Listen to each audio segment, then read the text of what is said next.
E aí, rapaziada, vamos começar mais um resumo do Campeonato Brasileiro, que teve um jogo adiando para o mês que vem.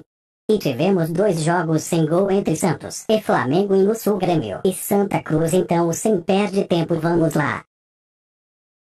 No Independência o Cruzeiro saiu perdendo com gol de Seijas.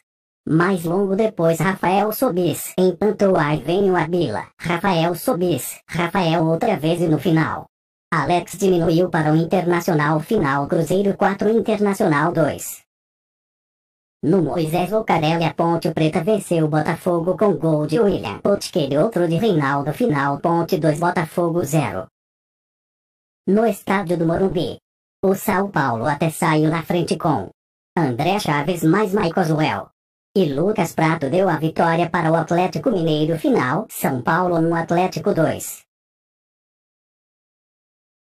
Já o Chapecoense recebeu o Palmeiras na Arena Condá.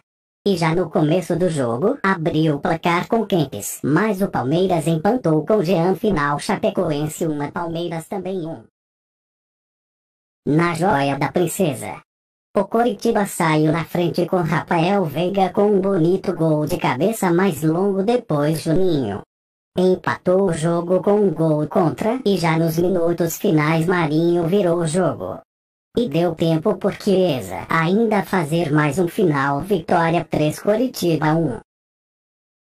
Lá na Arena da Baixada, o Atlético Paranaense venceu o Corinthians com 2 gols de Walter, tirando o Corinthians da liderança final Atlético 2 Corinthians 0. Já na Ilha do Retiro, Danilo Barcelos abriu o placar por América. Mas nos acréscimos Marc Gonzalez empatou para o Sport. Final Sport 1 América 1. Então isso pessoal. Inscreva-se. E a classificação está na descrição. Até!